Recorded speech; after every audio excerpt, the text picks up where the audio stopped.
ठिकाणी उपस्थित आहेत. जोरदार टाळ्यांच्या गजरात आपण त्यांचं स्वागत करूया. माननीय आशिष शेलार साहेब, आमच्या सर्व मूर्तिकारांच्या परिवारातर्फे साहेब आम्ही आपलं स्वागत करतो. एकदा जरा जोरदार टाळ्या होऊन जाऊ द्या. बोला गणपती बाप्पा मंगल मूर्ती. त्याचबरोबर काळनिर्णयकार जयंतजी साळगावकर साहेब, गणेशोत्सव मंडळ महाराष्ट्र राज्यचे महासंघाचे, यांचं सुद्धा आम्ही या ठिकाणी स्वागत करत आहोत. जोरदार टाळ्यांच्या गजरात आपण त्यांचं सुद्धा स्वागत करूया. जोरदार टाळ्या द्या. आणि मी यानंतर आमंत्रित करतो माननीय सांस्कृतिक मंत्री महाराष्ट्र राज्य आमदार डॉक्टर आशिष शेलार साहेब यांना की त्यांनी आमच्याशी दिलगिरी व्यक्त करतो. तुमचे शब्द ऐकण्यासाठी सगळे आतुर आहेतच. तत्पूर्वी BMC ही आमच्यावर फोर्स करते की मातीचे मूर्ती करा, आत्ताच जागा बुक करा, आणि हा डाऊट साधून त्यांना हे दाखवायचं की एवढे मूर्तिकार सरेंडर झालेत. हे संपूर्ण महाराष्ट्रात चालू आहे साहेब. तर त्याची कुठेतरी तुम्ही दखल घ्या. येत्या 20 तारखेपर्यंत मूर्तिकारांवर कारवाया जे करतायत त्यांना थांबवा. कारण फक्त महाराष्ट्रात मूर्त्या होत नाहीत, महाराष्ट्राच्या बाहेरही आपल्या मूर्त्या जातात, इतर राज्यात परदेशात जातात. तो संपूर्ण व्यवसाय बंद आहे. गेल्या 1.5 ते 2 महिन्यापासून हे सगळे मूर्तिकार उपाशी आहेत आणि त्यांच्या उपजीविकेचा प्रश्न निर्माण झाला आहे. तर BMC आणि नगरपालिका, इतर राज्यातील महानगरपालिका यांना तुम्ही आदेश द्या की येत्या 20 तारखेपर्यंत आपला हा जो विषय आहे तो न्यायप्रविष्ट आहे. तोपर्यंत कुठचीही कारवाई मूर्तिकारांवर होता कामा नये. हीच एवढी तुमच्याकडे मी विनंती करतो आणि मी माझं भाषण संपवतो. धन्यवाद. धन्यवाद देसाई साहेब. शेलार साहेब, आपण या ठिकाणी उपस्थित आहात आणि मला सांगायला फार अभिमान वाटतो की आज आपण सांस्कृतिक मंत्री म्हणून जे काही आम्हा कलाकारांच्या मागे खंबीरपणे उभे असता, तसे इथे उपस्थित असलेले अनेक ते सुद्धा कलाकारच आहेत. आणि त्यांची कला ही मूर्तिकला आहे, शिल्पकला आहे, पण ती कला आहे. आणि जसे आपण खंबीरपणे इतर कलाकारांच्या मागे उभे असतात, तसे आमच्या सर्व इथे उपस्थित असलेल्या माझ्या शिल्पकारांच्या, मूर्तिकारांच्या पाठीशी खंबीरपणे उभे राहायला अशी मी अपेक्षा करतो आणि आपल्याला विनंती करतो की आपण आपल्याशी संवाद साधत. जोरदार टाळ्यांच्या गजरात स्वागत करा सांस्कृतिक मंत्री महाराष्ट्र राज्य डॉक्टर आशिष शेलार साहेब.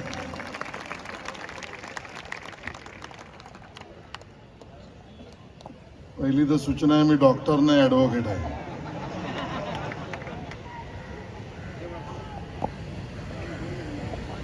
आजच्या या अखिल महाराष्ट्र मूर्तिकार महासंमेलनात उपस्थित असलेले आपले अध्यक्ष अभय म्हात्रेजी, सचिव प्रवीण बावधनकरजी, प्रशांत देसाईजी, आपले शास्त्रज्ञ डॉक्टर गाडगीळजी, पराग चव्हाणजी, सुरेश सरनोबतजी, जयेंद्र साळगावकरजी, आमचे मित्र हितेश जाधव, अविनाश जाधव, जितेंद्र राऊत, मंचावर आणि समोर उपस्थित सर्व मान्यवर बंधू भगिनी आणि मातांनो, आज माझ्या विघ्नहर्त्याच्या मूर्ती घडवणाऱ्या माझ्या या मूर्तिकारांसमोर या महासंमेलनामध्ये मला यायची संधी मिळाली आणि तुमच्या सगळ्यांचं दर्शन घेऊन मला मनापासून आनंद झाला. तो एवढ्याच साठी मला आनंद का झालाय समजून. तो एवढ्याच साठी की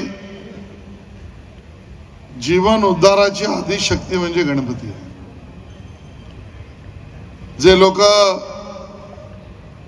संस्कृती, प्रथा, परंपरा याबरोबर आध्यात्मिक आणि देवदेवतांच्या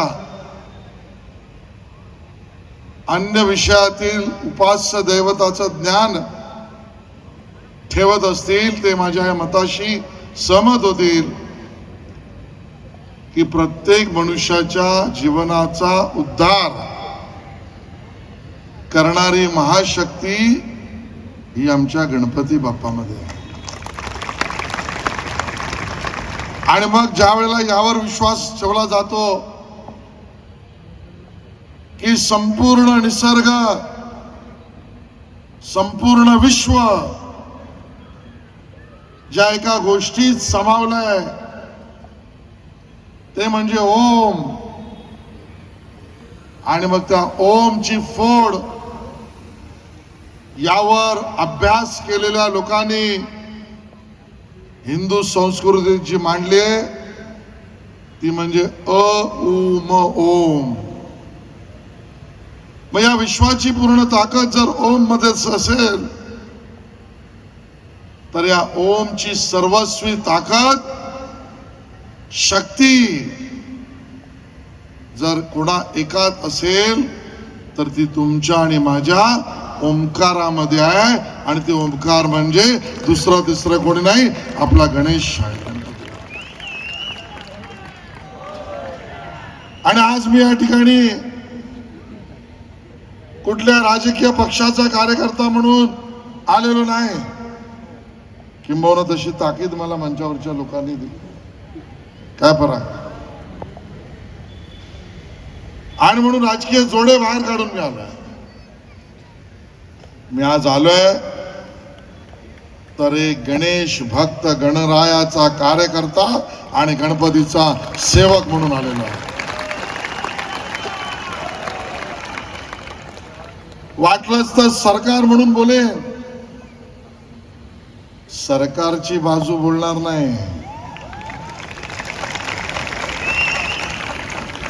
मी तुमच्या महासंमेलनात नव्हे तर आपल्या महासंमेलनात गणेश भक्तांची बाजू बोलायला आलेलो आहे.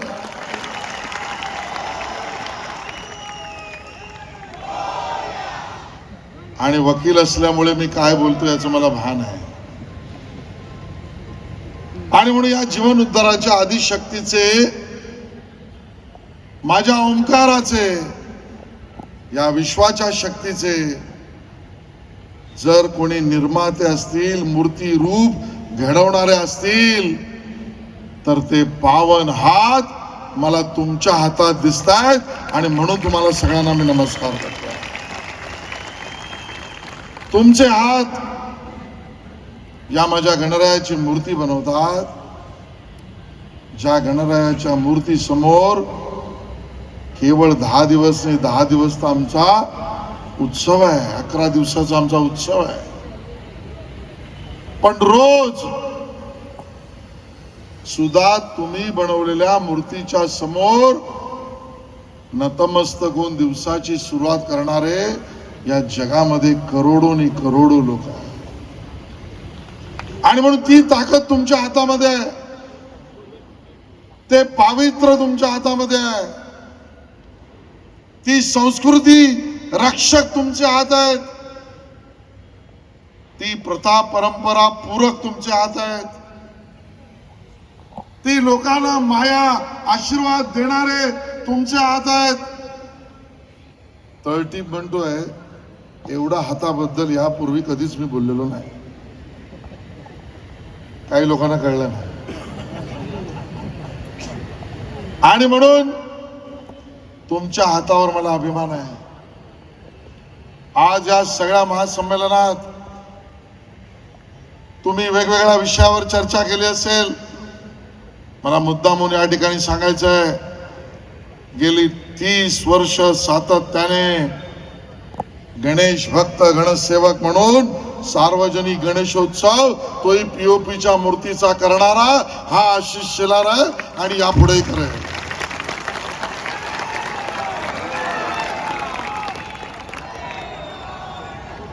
आणि यापुढेही करेल. कोणी महानगरपालिकेचा अधिकारी ऐकत असेल तर ऐकू द्या, कोणी पोलिसांची लोक नोट करत असतील करू द्या, न्यायालयापर्यंत जरूर पोचवा. पण जी गेली 30 वर्ष प्रथा परंपरा आम्ही करतो आहोत स्त्री प्रथा परंपरा कुठे झुकू द्यायची नाही, ही भावना घेतलेला शिलार तुमच्या समोर आज गणेश भक्त मंडळ. आणि म्हणून या सगळ्या लढ्यामध्ये खूप मोठी एक पार्श्वभूमी आहे. मी तर म्हणेन खूप मोठं षडयंत्र आहे. या षडयंत्राचा आणि कटाचा एक एक पापुद्रा मी या ठिकाणी उघडणार आहे. या ठिकाणी आमच्या महाराष्ट्र सरकारच्या कॅबिनेट मंत्री आदितीताई तटकरे आल्या आहेत. जोरदार टाळ्या वाजवून त्यांचं या ठिकाणी स्वागत करूया. या आदितीताई लाडकी बहिणीचा कार्यक्रम करतात. आदितीताई लाडके भाऊ तुमची वाट बघतात तिथे.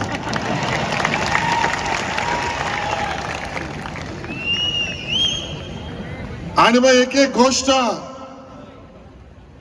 या ठिकाणी मला सांगायची आहे, आणि ती ह्यासाठी सांगायची आहे कारण हे सगळं जे मी सांगतोय किंवा सांगणार आहे ते मी महाराष्ट्राच्या मुख्यमंत्री देवेंद्र फडणवीसजींना सांगून त्यांची परवानगी घेऊनच तुमच्या समोर या ठिकाणी बोलायला आलो.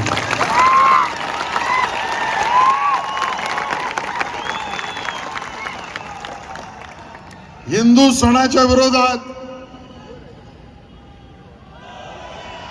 आमच्या प्रथा परंपरेच्या विरोधात, आमच्या संस्कृतीच्या विरोधात, आमच्या भावनांच्या विरोधात,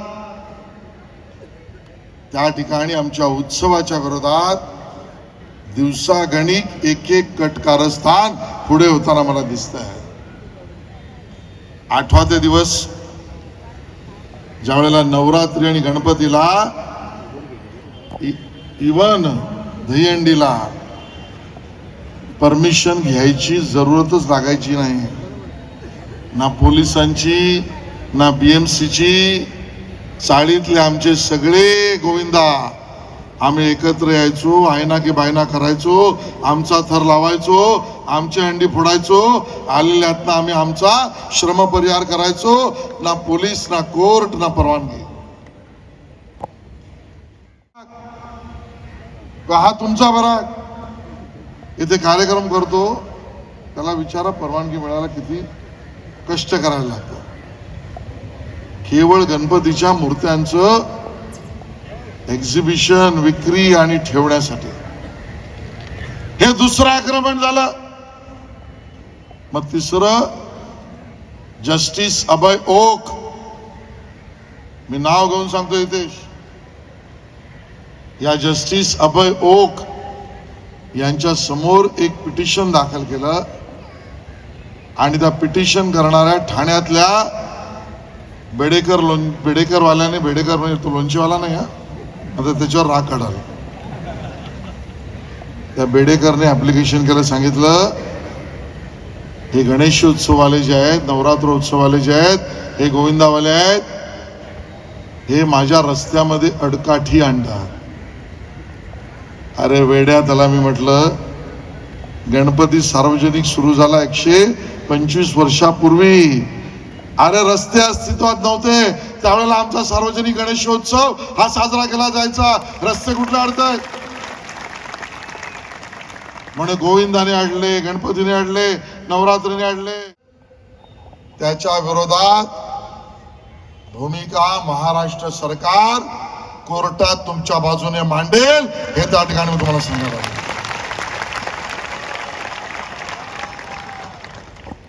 एजीला उभं करेल, ऍडव्होकेट जनरल किंबहुना त्याच्यापेक्षा आवश्यक असेल तर अजून कोणाला उभं करेल. पण आम्ही कोर्टामध्ये सरकारची काय आधी तिथे बरोबर बोलतोय ना, कारण महायुतीच आहे ना. पण आता पार्टी बोलत नाही. फरक माझ्याकडे बघतो. सरकार कोर्टामध्ये 20 तारीखला याबद्दल POPच्या म्हणजे विना अभ्यासाविना केलेल्या बंदीच्या विरोधातलीच भूमिका घेईल. तुमच्या बाजूची भूमिका.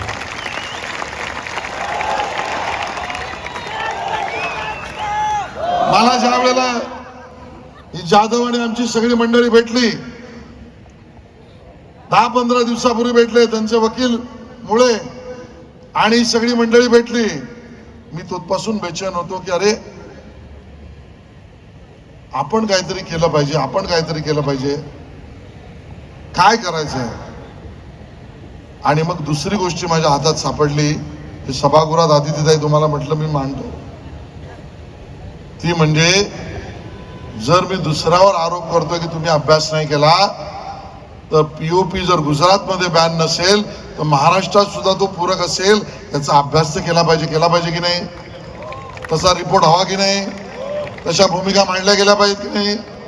त्या बेचैनीमध्ये माझ्या लक्षात आलं की सरकारने आणि देवेंद्रजींनी तर मला सांस्कृतिक कार्याबरोबर माहिती तंत्रज्ञानाचं खातं पण दिलंय.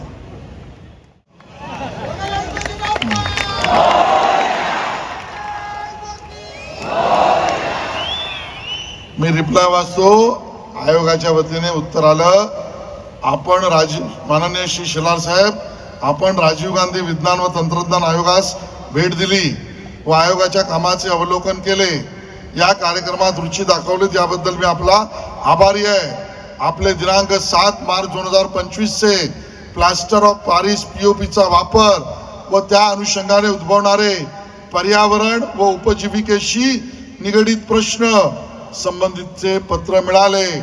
या संबंधी एक सर्वंकष अभ्यास अहवाल तयार करण्याची एक तज्ञ समिती गठन करत आहोत. हा अहवाल मिळाल्यावर तो आपल्याला पाठवूच, पण प्रामुख्याने हा प्रश्न पीओपीच्या मूर्ती नैसर्गिक जलस्रोतात विसर्जित केल्याने होणाऱ्या जलप्रदूषणापुरता मर्यादित असून निवासस्थाने, कार्यालय, इतर सजावटीबद्दल विल्हेवाटीचा प्रश्न इतर बांधकाम कचऱ्याच्या विल्हेवाटीचा प्रश्नासारखा आहे. याचा अर्थ या पत्रातच इनडायरेक्टली म्हटलंय की मूर्ती बनवणं आणि मूर्ती करणं हे अयोग्य नाही असं मी समजतो. असेल तर जलस्रोत हा विषय पुढचा आहे आणि तज्ञ समिती गठीत करून अहवाल देऊ. हे उत्तर कोणी लिहिलं माहितीये? या अधिकाऱ्यांना डोकं असेल तर हे नाव ऐकल्यानंतर हा रिपोर्ट येईपर्यंत कारवाई करण्याची हिंमत राज्य सरकारमधला किंवा महापालिकेतला कोणताच अधिकारी करणार नाही. हे उत्तर स्वतःच्या सहीने लिहिलंय. त्या वैज्ञानिकाचं, त्या शास्त्रज्ञाचं नाव आहे डॉक्टर अनिल काकोडकर.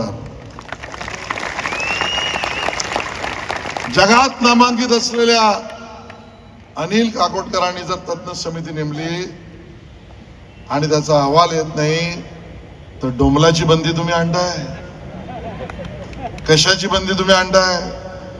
आणि म्हणून एक एक पावलं आपण पुढे टाकतो. न्यायालयीन टाळं सुद्धा उघडावं यासाठी सरकारची भूमिका. आणि आता हा आयोग आणि हे उत्तर आणि या मंत्र्यांनी लिहिलेलं पत्र हे तर सरकारचीच भूमिका आहे ना.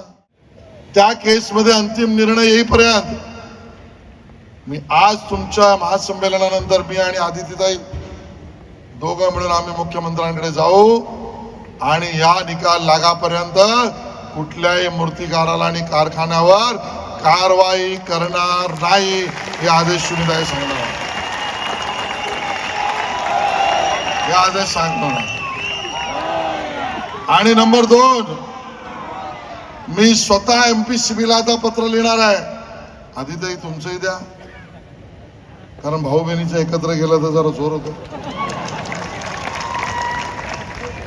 आणि MPCB ला सांगू तुम्हाला अभ्यास करायचा तेव्हा करा, पण आता अनिल काकोडकर साहेबांनी अभ्यासाला सुरुवात केली आहे, तज्ञ समिती नेमली आहे आणि मला पूर्ण विश्वास आहे तो रिपोर्ट हेच सांगेल, पीओपी विषारी नाही, पीओपी हा अयोग्य आहे, हे म्हणणं चुकीचं आहे. आणि तो निर्णय येईपर्यंत तुम्ही कारवाई करू शकत नाही. धन्यवाद. जय हिंद, जय महाराष्ट्र, जय गणेश.